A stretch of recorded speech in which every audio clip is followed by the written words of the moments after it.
What do you think of this shot? How about this one? Or this one? There's something off though. This isn't manga or anime. This is cinematography.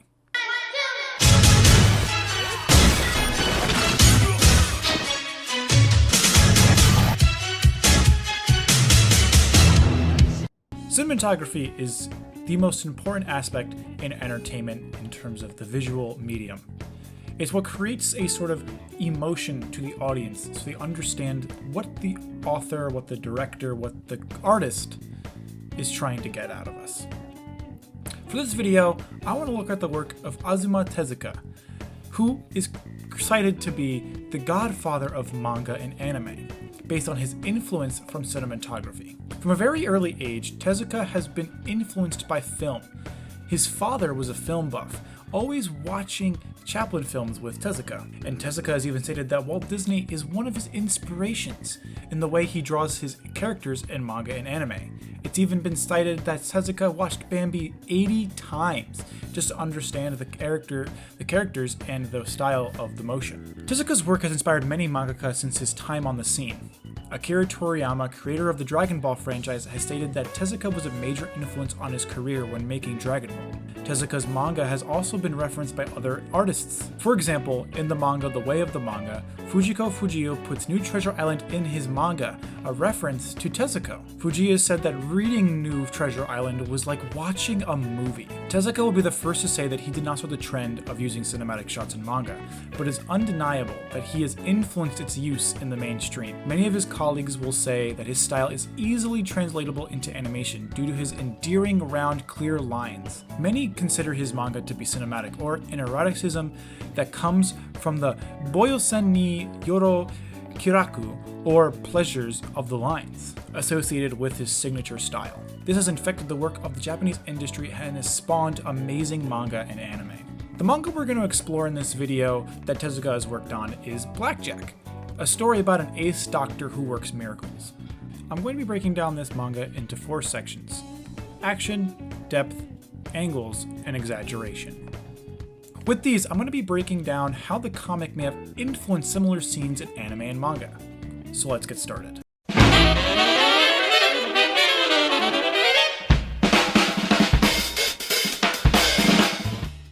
Action. It is one of the most prevalent things in all of manga and anime. It has the biggest reach in things like Shonen Jump, Naruto, Dragon Ball, Pokemon.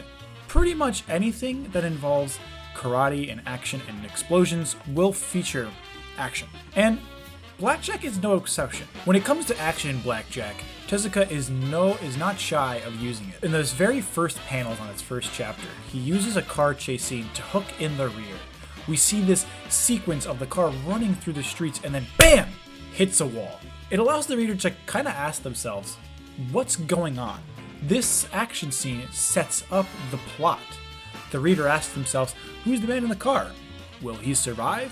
And who is this mysterious man named Blackjack? Blackjack is more about dialogue between characters. It's a character-driven manga.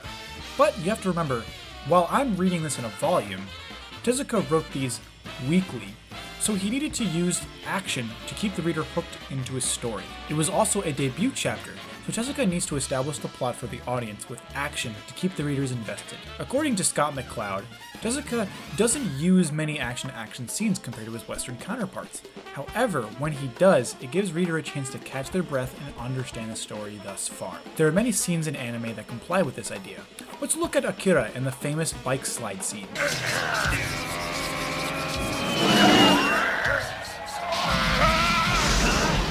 For a movie that consists of many dialogue-heavy scenes, the scenes that stand out into people's minds are the action scenes. While it may not exactly fit the description that was originally implied, the scene serves as an eye-catching and memorable one that many remember to this day as an iconic scene in all of anime and manga. One can also look at the opening scene in Lupin III, the Castle of Cagliostro. In this scene, the car chase establishes the plot for the viewer.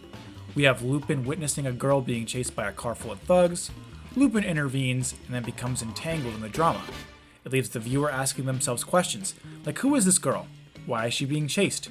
Who are her pursuers, and what does this ring have to do with any of it? Just like the opening scene in Blackjack, Lupin III uses the action to establish the plot for the viewer and keep them invested.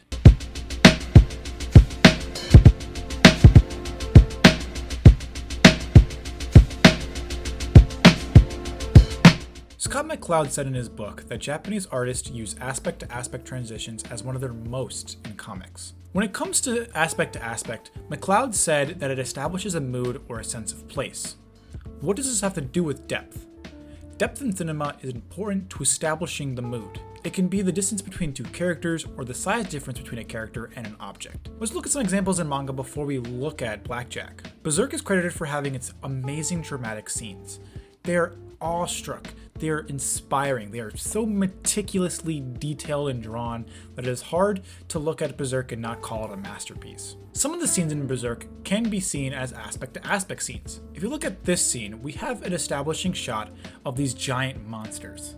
To us, it looks like a medium shot, but think of it in the characters' perspectives.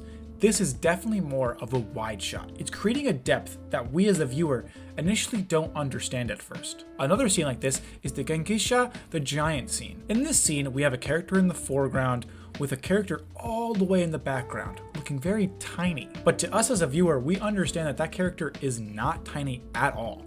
They are definitely huge. The depth between the character in the foreground and the character in the background helps us understand the scale of the situation, the depth in which the scene is presenting to us. So, how does Blackjack do this? Blackjack creates depth in many ways. On page 183, Black Queen has been introduced as a cocky doctor who can perform as well as Blackjack.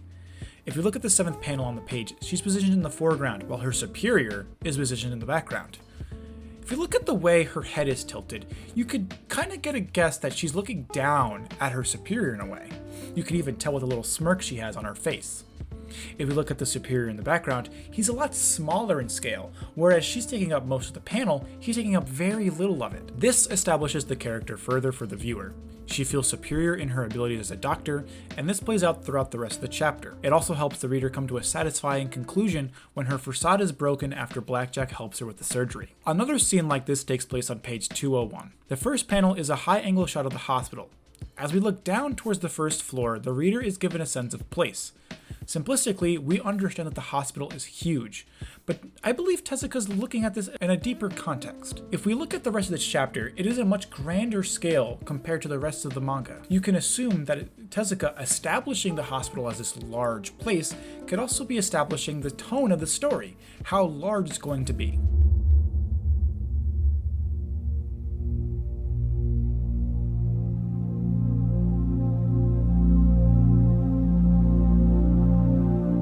Most of what I've said in this video has alluded to the cinematic techniques of angles. In Tezuka's work, angling your panels was quite new.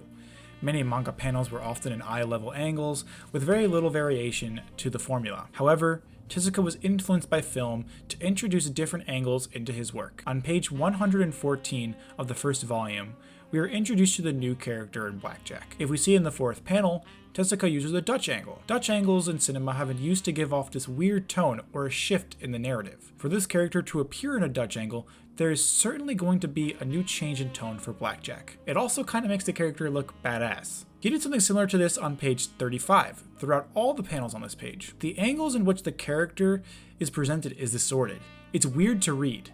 The way Tezuka framed the panels is also unorthodox, having these jagged lined boxes creating confusion and uneasiness. Tezuka wants the reader to understand the girl's emotions through the angles in which he presents her. There is definitely a tonal shift in the pages, and it's evident as later on in the chapter when Blackjack must save this girl from a killer. Many creepy manga panels have used this angle. If you look back at Berserk, they use tons of Dutch angles to convey a feeling of uneasiness. Many times this angle is used in anime and manga to represent unease or tension in a shot, like two rivals coming face to face with one another, or a realization. Angles in Blackjack do more than just establishing unease. On page 252, we see the boy looking up at the burning forest in the 3rd panel. Similar to how we look at depth, the angle used here demonstrates to the audience how dire the situation is. It stretches the scale of the forest all the way back in a low angle. We are looking up at the scene. The audience understands the scale of the situation due to the low angle we are presented here with. Now, low and high angles are massive in manga and anime. We have some of these low angles from Death Note that symbolize the power dynamic between light and L.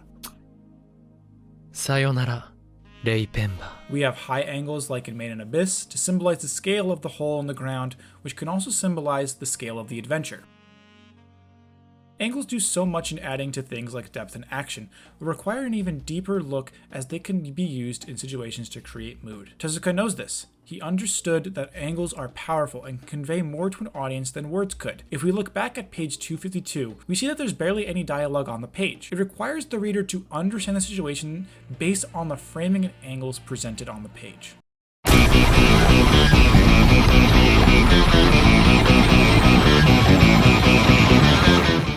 If there's one thing I like about anime, manga, and animation in general, it's the ability to allow the medium to be exaggerated. Animation and manga are able to draw out these exaggerated, absurd scenes that many people won't be able to find in live-action productions. While I don't believe that Tezuka is the godfather of exaggeration and absurdity, I do believe that his style in which he's designed absurdity is definitely something that anime and manga have taken forward into their productions. If you look back at some of the chapters in Blackjack, you could definitely see absurd moments in the manga. Look at one from earlier in the story with the reveal of Piiko. They have this weird absurd plot where she was born within these lumps in people's bodies, causing doctors to seize out and be afraid to even dissect her out of the body. This is something that you typically don't find in live action production. Even more so, the way he draws out the character spazzing and freaking out is very different to how people would spaz and freak out in live action. The cinematography he uses here is much different as he positions these characters in a way that makes them exaggerated, that makes them absurd. If you look further down with the serial killer plotline, you'll see this weird face disease is something completely new in terms of entertainment at the time. You see that Tezuka once again uses exaggerated panels to create a different sense of mood and absurdity to the scene. If you look towards the back half of the volume, you'll find that the chapter in which the artist gets destroyed by an atomic bomb is very weird and absurd. He pleads with Blackjack to fix his body so he could make his final masterpiece. Once again, Tezuka's using weird absurd angles and panel boxes to demonstrate the absurdity and the craziness of this scene. How can somebody who's destroyed by an atomic bomb be able to produce his final masterpiece? If you look at some mainstream anime or manga that do stuff like this, what comes to mind is Kill la Kill. Kill la Kill uses exaggerated movements to demonstrate the chaotic nature of the story at hand. Characters are larger than they're supposed to be, their movements are chaotic and crazy, they're smaller characters, there's changes in the way the camera moves. It's all just hyper-realized to make us really feel chaotic and not in order when we watch the show. One final piece of anime or manga is the movie A Silent Voice. The characters are positioned in a way where we're avoiding their faces. They have giant X's over their heads. This is so that we can understand the mindset of the main character Shoko, who's trying to avoid the gaze and attention of others.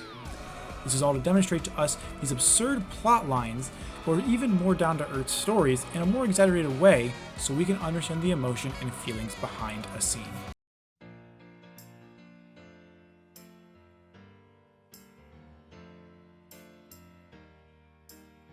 Anime and manga have fundamentally been changed by Tezuka. Without him and his work, the industry would not have thrived past single-shot strips in newspapers. His style has impacted many creators after him.